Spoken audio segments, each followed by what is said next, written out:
विद्युत प्रकरण असेल किंवा दिशा संगीन असेल, एयू याचा अर्थ आदित्य उद्धव ठाकरे असाच होतो असं बिहार पोलिसांना सांगितलं। मी त्यांना एवढंच सांगेन, लव्ह यू मोर, पण मला वाटतं त्या घाणीत मला जायचं नाहीये।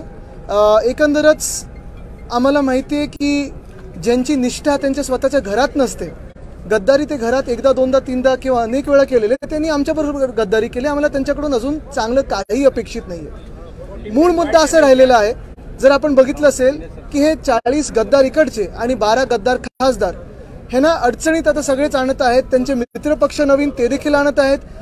आमच्याकडून पण काल जो महत्त्वाचा विषय इथे आलेला आहे, NITचा जो घोटाळा आहे, तो मुख्यमंत्र्यांना अडचणीत आणण्याचा आहे आणि म्हणून मुख्यमंत्र्यांवर लक्ष विचलित करायचं असेल, त्यांना वाचवण्याचा प्रयत्न असेल, दुसऱ्या बाजूला राज्यपालांना वाचवण्याचा प्रयत्न असेल, कारण राज्यपालांबद्दल देखील महाराष्ट्रामध्ये तुफान राग आहे, प्रत्येकाच्या मनात राग आहे। ज्या राज्यपाल महोदयांनी आपल्याला आठवत असेल मुंबईमध्ये विधिमंडळाचा अपमान केला, तिथे भाषण न देता निघून गेलेले होते, त्यानंतर आणि त्याच्या आधी देखील छत्रपती शिवाजी महाराजांचा अपमान केला, त्यानंतर महात्मा ज्योतिबा फुलेंबद्दल अपमान केला, अनेक असे अपमान सहन करत करत हा महाराष्ट्र पुढे आलेला आणि राग वाढत चाललेला आहे। एकंदरच ह्याच्यावर आम्ही बोलू नये। आज देखील आपण बघितलं असेल विधान भवनात वरच्या हाऊसमध्ये मला वाटतं तो विषय घेतला गेला, पण खालच्या हाऊसमध्ये आम्ही विरोधी पक्षांनी कर्नाटकाबद्दल बोलायचा प्रयत्न केला, जे काही त्यांच्याकडून आमच्यावर आक्रमण चाललंय, कर्नाटक व्याप्त महाराष्ट्रामध्ये जे काही चालू आहे त्याच्यावर बोलण्याचा प्रयत्न केला, NITचा विषय घेण्याचा प्रयत्न केला, पण कुठेही आम्हाला बोलू दिलं नाही, आमचे माईक बंद ठेवले आणि आम्हाला उठवू दिलं नाही। महत्त्वाची गोष्ट हीच राहते की या महाराष्ट्रात जे खरे प्रश्न आहेत ते बाजूला सोडून अशी घाणेरडी बदनामी करायची हे त्यांचा प्रयत्न असतो, पण मी त्याच्यात जाणार नाही, मला त्याच्यात जायचं नाही।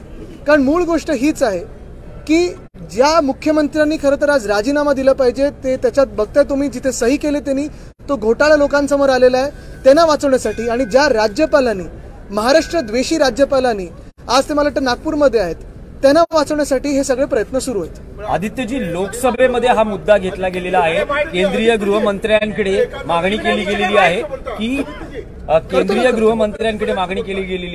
की या प्रकरणात 44 कॉल केले गेले। इथून पहिला प्रश्न आला, दुसरा सुशांत सिंह यांच्या आत्महत्येआधी 44 कॉल केले गेले रिया चक्रवर्तीला, जे एयू या नावाने होते। आता मला वाटतं त्यांच्या चौकशीत जे काय आलं असेल ते आलं असेल, पण महत्त्वाची गोष्ट हीच आहे, जसं मी सांगितलं की चौकशी पहिली हीच झाली पाहिजे की या मुख्यमंत्र्यांनी घोटाळा केलाय की नाही, दुसरी चौकशी हीच झाली पाहिजे की या राज्यपालांना वाचवलं का जातंय, आणि ह्याच्यातून सगळे लक्ष विचलित करायला ते हे प्रयत्न करत आहेत।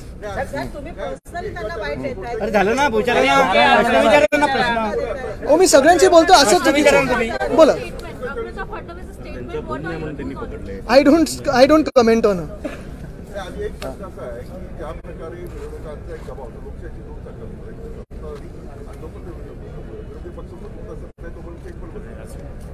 राज्यपालांच्या विरोधात बोलताय की त्यांनी अपमान केला, पण विरोधी पक्ष दिसतच नाही। पहिला दिवस जो आहे तुम्ही आठवा 2014 नंतर जो विरोधी पक्ष होता, भाजपबरोबर होता, त्यावेळेला विरोधी पक्षाची ताकद होती आणि सरकार चुकत होतं।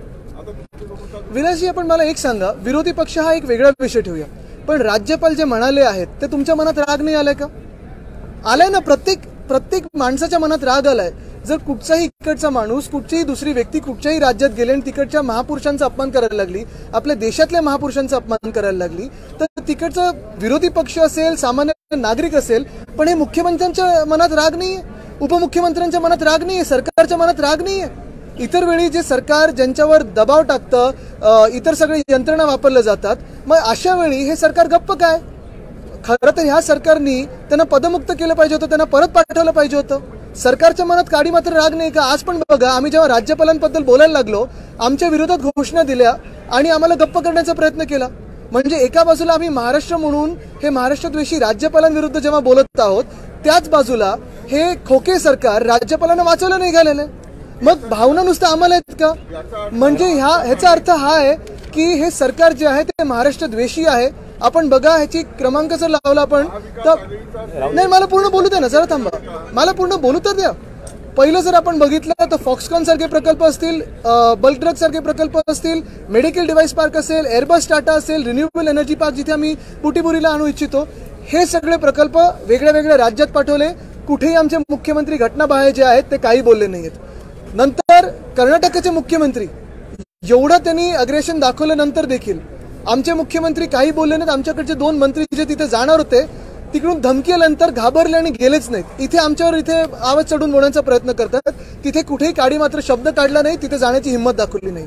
तसंच राज्यपाल जिथे जिथे बोलत आहेत सगळं ठीक आहे, गद्दारी वगैरे आम्ही एवढं बंड केला, सगळं केलं, अमुक केलं, तमुक केलं, जे छाती फोडून बोलत आहेत, मग राज्यपालांसमोर तुम्ही राज्यपालांना माफी का नाही मागायला लावत आहे? राज्यपालांना पदमुक्त का नाही करत आहे? आणि मुळात प्रश्न हाच राहतो की ह्या भावना ज्या आहेत महाराष्ट्राबद्दल त्या नुसतं आम्हालाच आहेत का? ह्या खोके सरकारमध्ये नाही आहेत का? आज दाखवून दिलं त्यांनी. आदित्यजी, या प्रकरणामध्ये राहुल शेवाळे यांनी आणखी एक असा मुद्दा उपस्थित केला या प्रकरणात की बिहार पोलिसांच्या तपासात आदित्य मी ह्या व्यक्तीला काडी मात्र किंमत देत नाही. म्हटलं आहे की तुम्ही बघा मध्यंतरी जे बिहारच्या मुख्यमंत्री आणि उपमुख्यमंत्र्यांना भेटलात तर कदाचित आता ह्यांचं लग्न आमच्या घराण्याने कसं वाचवलं आम्हाला माहिती आहे. मला ह्याच्यात जायचं नाही.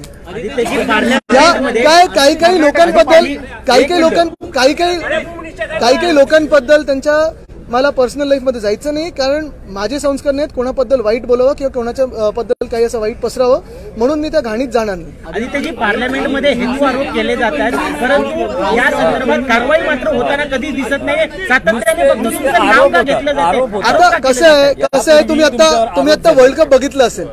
वर्ल्ड कप मध्ये जो फुटबॉलर सगळ्यात चांगला खेळतो त्याला मार्किंग जास्तीत जास्त केलं जातं. मेसीवर किती लोक होते, एम्बापेवर किती लोक होते आणि बाकीच्यांवर किती लोक होते. तर ठीक आहे, आपण गोल मारत राहू. ते सेल्फ गोल मारतात, त्यांना सेल्फ गोल मारू दे. पण राजकारणासाठी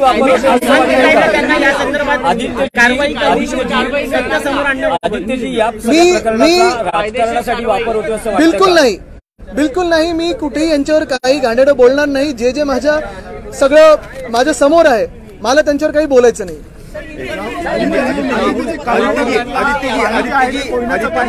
अरे पण विचारा ना कोणीतरी.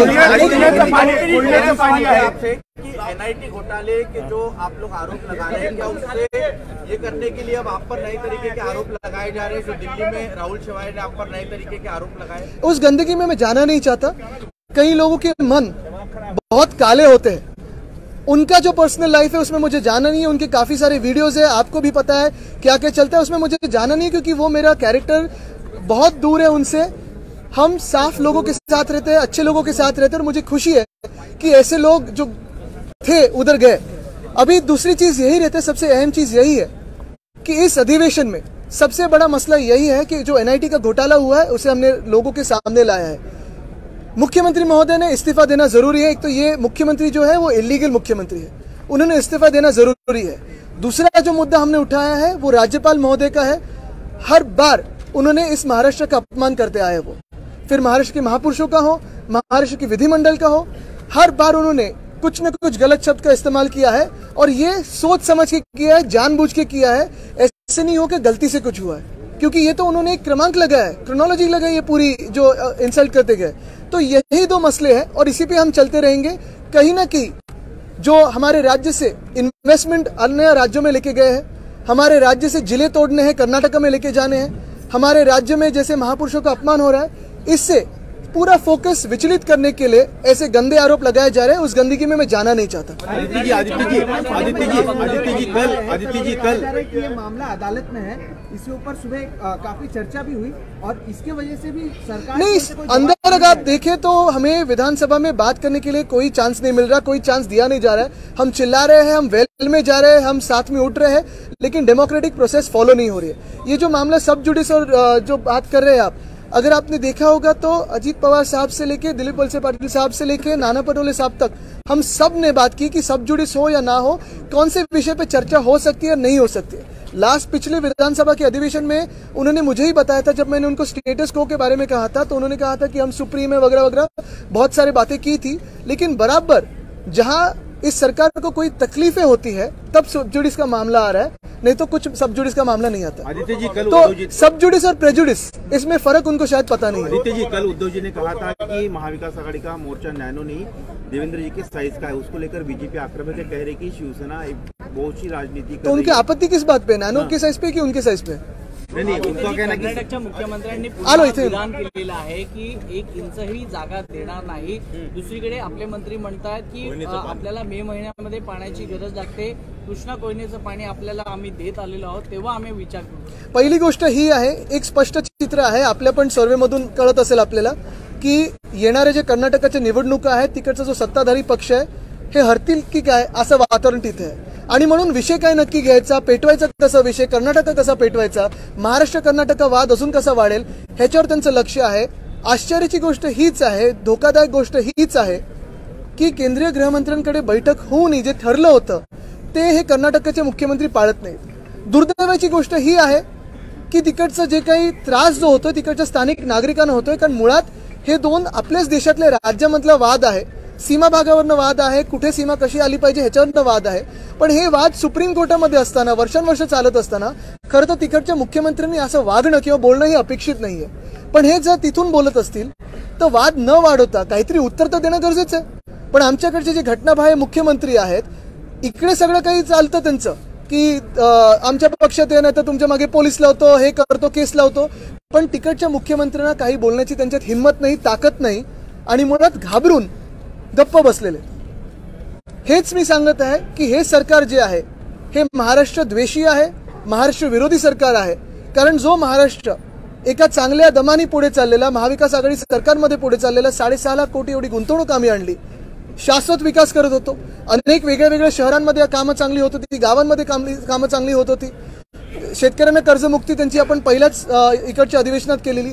हे सगळं होत असताना आपण बघत असाल ओला दुष्काळ ह्या सरकारने जाहीर केला नाही, शेतकऱ्यांची मदत केलेली नाही, प्रकल्प 5 आपल्या राज्यातून निघून गेलेले आहेत. परवाकडचे पण जे प्रकल्प आपण ऐकलं की 70,000 कोटी की 65,000 कोटी, त्याच्यातून 60% प्रकल्प हे जुने प्रकल्पना त्यांनी नुसतं कॅबिनेटची मंजुरी कशावर दिली सब कमिटीची, तर नवीन सवलतींवर, म्हणजे जुने प्रकल्पना त्यांनी एक्सपेन्शनसाठी जागा दिली, बाकी काही केलेलं नाहीये. आणि म्हणून हे सगळं लक्ष विचलित करण्यासाठी आपण बघत असाल हे सगळे खेळ चालू आहेत. पण महत्वाच्या 2च गोष्टी आहेत.